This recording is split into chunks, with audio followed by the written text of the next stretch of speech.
잘 쉬셨나요? 자, 이어서 또 공부를 해보도록 하겠습니다.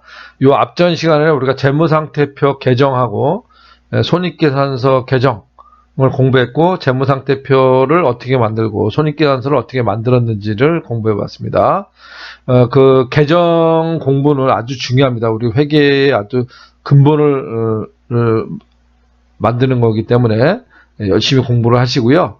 이게 자산인지 부채인지 수익인지 비용인지 이걸 모르면 앞으로 회계를 할 수가 없어요. 그러니까 그 개정 공부를 열심히 하시기 바랍니다.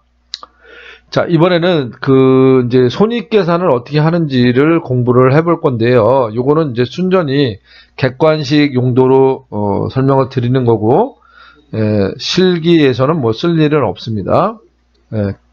우리가 당기손익을 계산하는 방법은 크게 재산법이 있고요. 재산법이 있고 손익법이 있어요. 결론을 말씀드리면 이 재산법은 현실에서 사용할 수가 없어요. 그래서 개념만 이해를 하시면 될 것 같고요. 다 이제 손익법이라는 걸 이용해서 우리가 당기손익을 계산하는데, 이게 손익계산서 우리가 앞전에 배웠던 그 내용인 겁니다. 손익법이. 근데 이론적으로는 당기손익이 이익이 났는지 손실이 났는지를 재산법으로도 계산을 할 수 있어요. 현실에서 사용할 수 없지만. 자, 그럼 무슨 말이냐면, 자, 자본을 비교를 해서, 자, 이런 얘기죠. 여기 보면 T계정으로 좀 설명을 해볼게요. 여기 이제 기초 재무상태표고요. 자, 기초 재무상태표고, 여기 기말 재무상태표예요.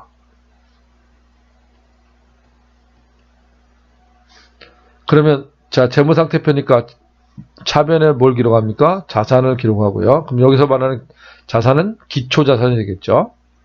그 다음에 부채하고 대변은 자본이 되겠습니다. 그럼 요거는 무슨 자본이 되겠습니까? 기초자본이 되는 거죠. 기초자본. 자, 그 다음에 기말재무상태표를 비교를 해보면, 자, 재무상태표 차변이 자산이 되는데 요건 기말자산이 되겠죠. 그 다음에 대변에는 부채하고 자본이 될 겁니다. 자, 그럼 이 자본 안에는 뭐가 포함되어 있냐면 이익이 포함되어 있다고 생각을 하세요. 이 자본 안에 뭐가 포함되어 있다? 이익이 포함되어 있다. 그럼 이 자본은 무슨 자본이에요? 기말자본이죠. 요거는 기말자본입니다. 자, 그러면 요거를 비교를 해보는 거야. 기초자본하고 기말자본을 비교를 해서, 자, 기말자본이 커졌다는 얘기는, 자, 추가적인 출자나, 자, 인출이 없다고, 그러니까 이렇게 생각을 해보세요. 자, 사장이 회사 돈을 가져가거나 또는 자기 돈을 사장 돈을 회사에 집어넣지 않는 이상 추가 출자나 인출이 없다고 그러니까 없다고 가정했을 때는, 자, 기말 자본이 늘어났다는 얘기는 뭐예요? 이익이 생겼다는 얘기고요. 반대로 변동이 없었을 때, 자, 추가 출자나 인출이 없었다 가정하고, 자, 기말 자본이 줄어들었다는 얘기는 뭐가 발생했다? 손실이 발생했다. 그렇게 보는 거예요. 그래서, 자, 기말 자본하고 기초 자본을 비교를 해서 이익이 났는지 손실이 났는지를 비교를 해서 우리가 당기손익을 구할 수도 있다는 거죠. 그게 재산법이라는 겁니다. 여기서 보듯이, 자, 기말 자본에서 뭘 빼면, 기초 자본을 뺐을 때, 이제 기말 자본이 컸다는 가정이죠. 자, 뺐을 때 그 차이가 뭐가 된다? 순이익이 된다, 이런 얘기입니다. 당기순이익이 되겠죠. 자, 그러면 반대로 이제 기초 자본이 이제 기말 자본이 줄어들었다면 기초 자본에서 뭘 뺀다? 기말 자본을 빼게 되면, 자, 그거는 자본이 줄어든 거니까 손실이 발생했다, 이렇게 얘기할 수 있겠네요. 자, 기말 자본은요, 이렇게 얘기할 수 있죠. 얘를 어떻게 구해요? 얘를 기말 자산에서 뭘 뺀 거야? 기말 부채를 빼면 얘가 되는 거죠. 네, 그렇게 표현할 수도 있고요. 그 다음에 마찬가지로 얘도 어떻게 해요? 기초 자산에서 뭘 빼면, 기초 부채를 빼면 기초 자본이 되겠죠. 자, 그렇게 계산을 해서, 자, 기말 자본이 커져 있으면 순이익이 생긴 거고, 기말 자본이 줄어져 있으면 순손실이 생긴다. 이렇게 계산하는 방법이 뭐다? 재산법이라는 겁니다. 그 다음에 손익법은요, 자, 손익법이라는 건 이렇게 하는 거죠. 우리가 손익계산서 만들어 봤죠? 그 개념입니다. 총 수익하고 총 비용을 비교를 해가지고 총 수익이 많았다면 순이익이 발생한 거고요. 총 비용이 많았다면 손실이 발생한 거죠. 자, 그렇게 해서 당기 순손익을 구하는 방법이 손익법이 되겠는데, 자, 재산법은 이론적으로 가능하지만 현실적으로는 적용하기가 어렵습니다. 그래서 다 뭘 적용한다? 손익법을 적용해서 이익 또는 손실을 계산합니다. 자, 밑에 예제를 잠깐 볼까요? 제가 지금 답을 보면서 말씀을 드릴게요. 제가 지금 계산기를 쓰는 거를 시간 아끼기 위해서요. 자, 그럼 여기가 기초 재무상태표고요. 여기가 기말 재무상태표예요. 그러면 기초는 자산에서, 자, 자산은, 기초자산은 기초부채 플러스 기초자본이죠. 마찬가지로 기말재무상태표, 기말자산은 기말부채 플러스 기말자본이 되겠습니다. 여기까지가 이제 재무상태표인 거고, 여기는 이제 경영성과인데, 총 수익에서 총 비용을 빼면 얘가 크면은 순이익이, 얘가 크면 손실이 발생하는 거죠. 자, 그럼 첫 번째 해서 보겠습니다. 자, 군데군데 빵꾸를 내놓고요. 요걸 채우는 문제가 되겠습니다. 그러면 자산은 부채 더하기 자본이니까 얘가 16만 원이잖아요. 기초자산이. 그러면 요거 두 개를 합친 것도 얼마가 돼야 돼요? 16만 원이 돼야 되죠. 그럼 16만 원에서 기초자본을 빼면 기초부채를 구할 수 있겠네요. 그럼 얘에서 얘를 뺀 게 얼마다? 7만 1,000원이 나옵니다. 그래서 기초부채가 7만 1,000원이었구나 라는 걸 알 수 있겠죠. 자, 그 다음에 얘는 구할 수가 없어요. 셋 중에 둘을 모르니까. 자, 셋 중에 둘을 알아야 하나를 구할 수 있는데, 자, 셋 중에 둘을 모르니까 구할 수가 없어요. 대신에 요쪽을 딱 보니까, 아하, 여기서 뭔가 힌트를 얻을 수 있겠네요. 자, 총 수익이 97,000원이고, 총 비용이 88,000원이에요. 그러면 수익이 더 컸네요. 그럼 순이익이 발생했겠습니다. 그러면 이 수익에서 비용을 빼니까, 자, 순이익이 얼마 생겼다? 9,000원이 생겼다. 이런 얘기죠. 자, 9,000원이 생겼습니다. 자, 그러면 여기 보면 기초자본이 있고요. 기초자본이 89,000원이고, 자, 기말자본은 가르쳐주지 않았습니다. 기말자본은 가르쳐주지 않았는데 이익이 9,000원 생겼다는 얘기는 기말자본이 기초자본보다 9,000원만큼 늘어났다는 얘기죠. 맞습니까? 네, 그럼 여기 89,000원에다가 얼마를? 이익 9,000원을 더하면 기말자본이 되겠죠. 그렇게 계산된 금액이 얼마가 된다?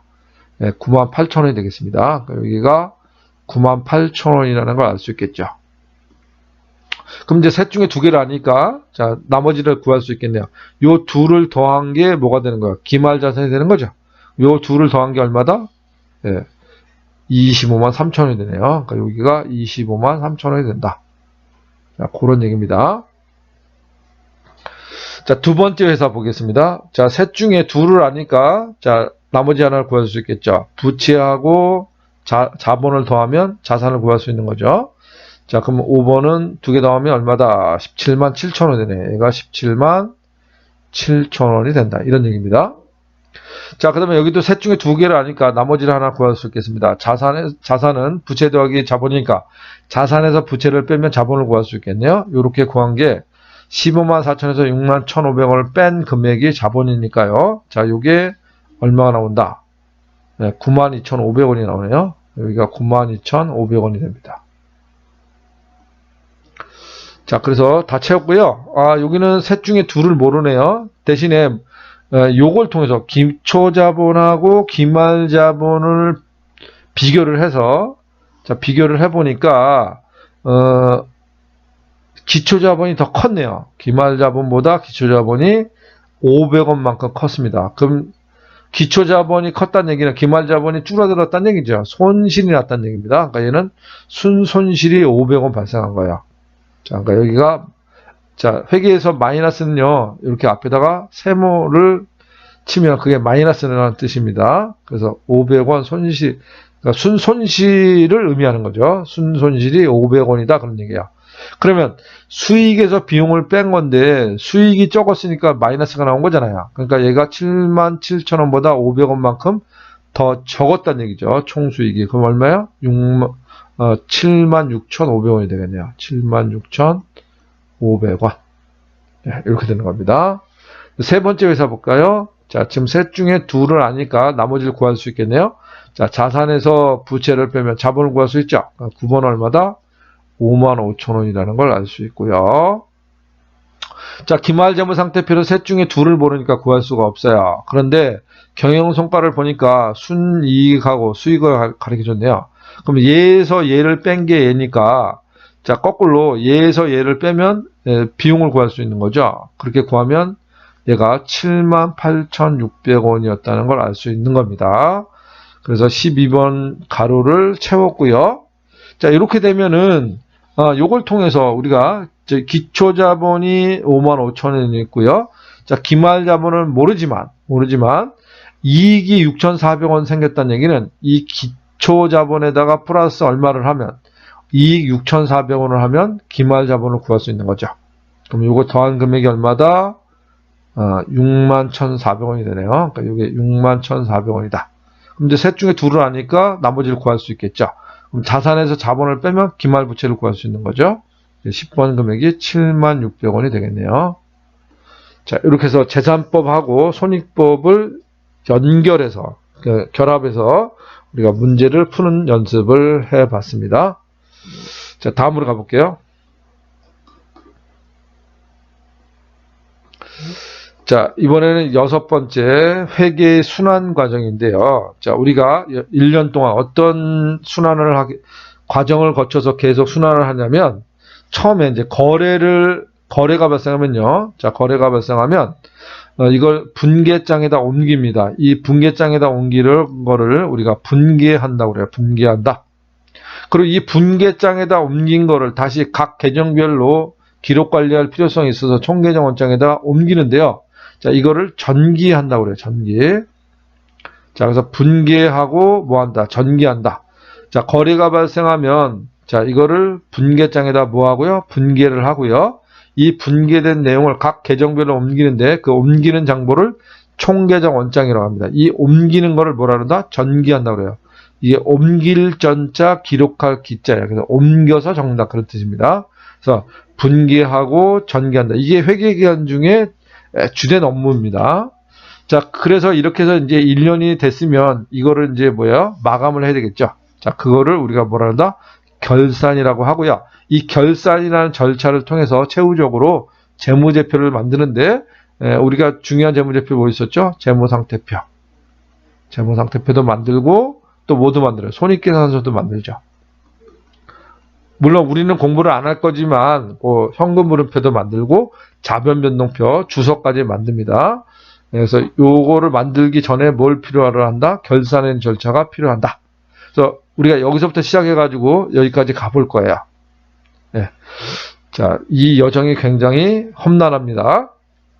자, 그럼 처음부터 시작을 해볼 건데, 자, 거래라는 거에 대해서 공부를 해볼 거예요. 자, 우리가 회사 일이 이제 회사 출근을 하게 되면 이제 계속 여러 가지 일들이 발생하는데, 자, 이런 일들을 다 기록할 거냐? 그렇지 않다는 거예요. 자, 여러 가지 일들, 회사에서 발생하는 여러 가지 일들 중에서 이렇게 구분을 하는 겁니다. 자, 회사에서 발생하는 일 중에 둘로 구분합니다. 거래인 것과 거래가 아닌 것. 그래서 거래가 아닌 거는 기록하지 않아요. 즉, 분계하지 않는다는 거죠. 그리고 거래인 것만 분계를 한다는 거야. 자, 분계를 한다는 겁니다. 자, 그러면, 자, 우리가 제일 먼저 할 일은 뭐야? 이게 거래냐? 거래가 아니냐? 자, 거래냐? 거래가 아니냐를 구별할 수 있어야 되겠죠. 네, 그러면, 거래가 뭔지에 대해서 공부를 해야 된다는 얘기가 되겠습니다. 그러니까 모든 걸 기록하는 게 아니라 거래인 것만 기록을 한다, 회계에서는. 자, 그럼 거래가 뭐냐? 자, 회계에서 말하는 거래는 기업의 자산부채 자본의 변동을 가져오는 경제적 사건을 말한다. 이렇게 됐습니다. 자, 기업의 자산부채 자본의 변동. 자, 회계상의 변동은 둘밖에 없어요. 자, 변동은 증가하거나 또는 감소하는 경우. 자, 이거를 우리가 변동했다 이렇게 얘기합니다. 자, 회계상 변동은요, 증가 아니면 감소밖에 없습니다. 그럼 부채 자본의 증감이 있었으면, 증가하거나 감소가 있었으면 우리는 그걸 거래라고 하고 분기의 대상이 된다는 거죠. 장부에 기록할 대상이 된다는 겁니다. 자, 그런데 자, 어떤 일은 자산부채 자본의 변동을 가져오지 않았어요. 즉 자산부채 자본의 증가나 감소를 가져오지 않았으면 그건 거래가 아니고 기록 대상이 아니라는 겁니다. 그런 얘기를 여기서 말씀을 드리고 있습니다. 자, 거래가 뭔지 공부가 됐죠? 자, 거래는 자산부채 자본에 뭘 가져온다? 자, 변동을 가져야 된다. 근데 조금 더 추가를 해보면 자산부채 자본의 변동을 가져오면요, 대부분의 경우는 또 손익계산서에는 수익이나 비용에 영향을 줘요. 그래서 자, 수익과 비용의 발생에도 영향을 주는, 꼭 그런 건 아닙니다. 안 주는 것도 있지만 자, 수익과 비용에 영향을 주는 것도 있습니다. 그러니까 요거까지 고려를 하셔야 돼요. 자, 그런데 자, 이걸 우리가 이제 거래라고 했습니다. 자, 회계상 거래는 자산부채 자본의 증감이 일어나면 거래고 자산부채 자본의 증감이 없으면 거래라고 하지 않았습니다. 자, 그런데 자, 우리가 회계상의 거래하고 사회에서 말하는 거래가 개념이 대부분은 일치를 하는데 일치하지 않는 경우들이 있어요. 네, 그것들을 우리가 살펴볼 거고요. 객관식 문제로 나오고 있으니까 잘 대비를 하셨으면 좋겠습니다. 자, 회계상의 거래하고요. 자, 사회 통념상 거래가 있는데 이 부분은 겹쳐요. 그러니까 여기는 문제가 되지 않죠. 회계상으로도 거래라고 하고 사회 통념상으로도 거래라고 하니까 이 겹치는 부분은 교집합은 문제가 되지 않습니다. 뭐가 문제가 되겠어요? 회계상 거래라고 보는데 자, 사회에서는 거래로 보지 않는 경우하고 자, 사회에서는 거래라고 보는데 회계상에서는 거래라고 보지 않는 거. 자, 요게 이제 문제가 되겠죠. 그래서 결론을 얘기하면 자, 예를 들어서 이런 거 한번 보죠. 자, 화재가 났다든지 도난을 당했다든지 이런 경우는요. 자, 사회에서는 그걸 거래라고 하지 않죠. 도둑놈과 거래했다 이런 얘기 안 하잖아요. 자, 그런데 회계상에서는 이것도 당연히 자산부채 자본의 증가나 감소를 가져오기 때문에 회계상 거래가 되고요. 이것도 기록을 해야 된다는 겁니다. 자, 예를 들어서 도난을 당했다. 현금을 금고에서 도둑놈이 훔쳐갔다. 현금을. 자, 그러면 현금이라는 자산이 감소하잖아요. 그러면 이건 회계상 거래죠. 자산부채 자본의 증감이 일어나니까 그런 기록을 해야 된다는 겁니다. 마찬가지 화재 나는 것도 뭐 불하고 거래하는 거 아닌데 자, 그러니까 회계상에서는 거래 상대방이 있느냐 없느냐 이런 걸로 구별을 하는 게 아니라 단 한 가지밖에 없습니다. 자산부채 자본의 증가나 감소가 있었느냐. 있었으면 거래고 그렇지 않으면 거래가 아니다. 이런 얘기입니다. 자, 그런 개념을 잡고 가면 헷갈리지 않을 겁니다. 자, 그러면 반대로 사회에서는 거래인데 회계상에서는 거래가 아닌 거. 요거 중요합니다. 이게 문제에서 많이 나오고 있어요. 자, 여기다 한번 그냥 핵심 단어만 적어 볼게요. 채용행위.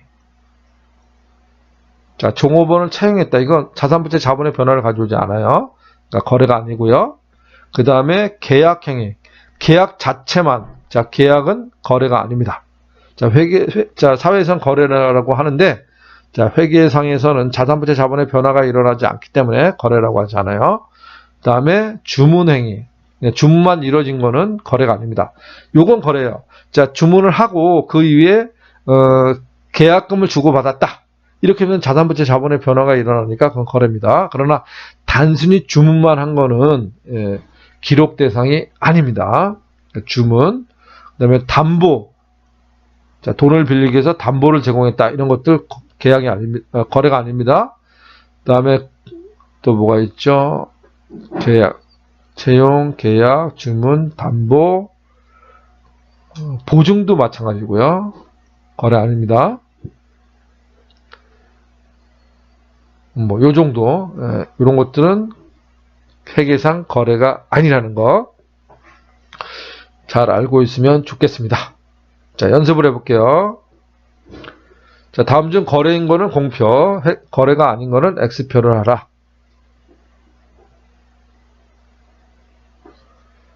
자, 1번, 비품을 20만원에 현금으로 구입했다.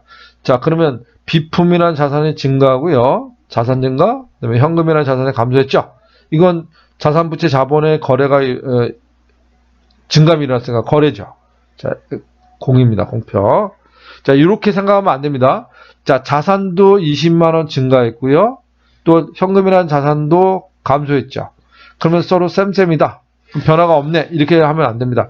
계정별로 따지는 거야. 자, 비품이나 자산 증가했고요. 분명히 현금이나 자산 감소했습니다. 자산별로 파악하는 겁니다. 거래고요. 광고로 30만 원 현금 지급했다. 그러면 비용이 발생했죠. 아까 자산부채 자본의 증감이 일어나면 대부분의 거래는 수익 비용에도 영향을 준다고 그랬죠. 그럼 현금이나 자산이 감소했고요. 차변에 비용이 발생했네요. 그럼 거래네요. 자, 거래입니다.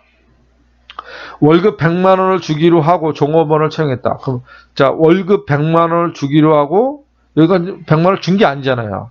단순히 채용만 한 거죠. 그럼 이건 거래가 아닙니다. 자산부채 자본의 변화를 가져오지 않았습니다. 그러니까 거래가 아니다.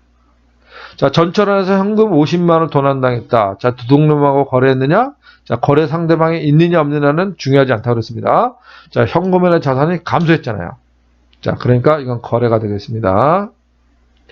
상품 20만 원 주문받다. 주문 자체는 거래가 아니라고 그랬죠. 자, 주문하고 계약금을 주고받는다. 그러면 그건 거래입니다.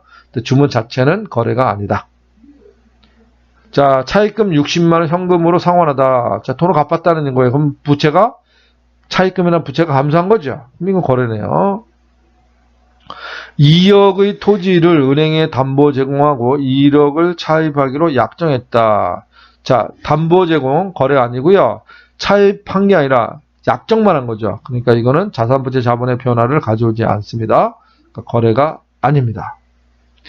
1억의 건물이 화재가 발생하다. 그럼 이거는 건물에 대한 자산이 감소했죠. 화재가 발생했으니까. 그리고 비용도 발생했어요. 재해 손실할 비용도 발생했습니다. 어찌됐든 자산의 감소를 가져왔고요. 이건 기록 대상이 되겠습니다. 거래죠.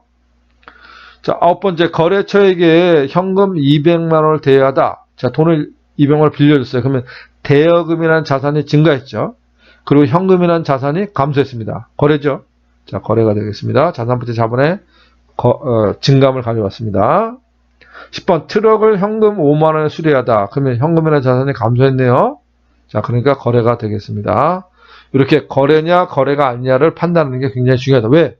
자, 우리가 거래인 것만을 기록하기 때문에 거래가 아닌 거를 기록하면 안 되겠죠. 그래서 거래냐 거래가 아니냐를 판단하는 게 굉장히 중요하다라는 걸 말씀드렸습니다.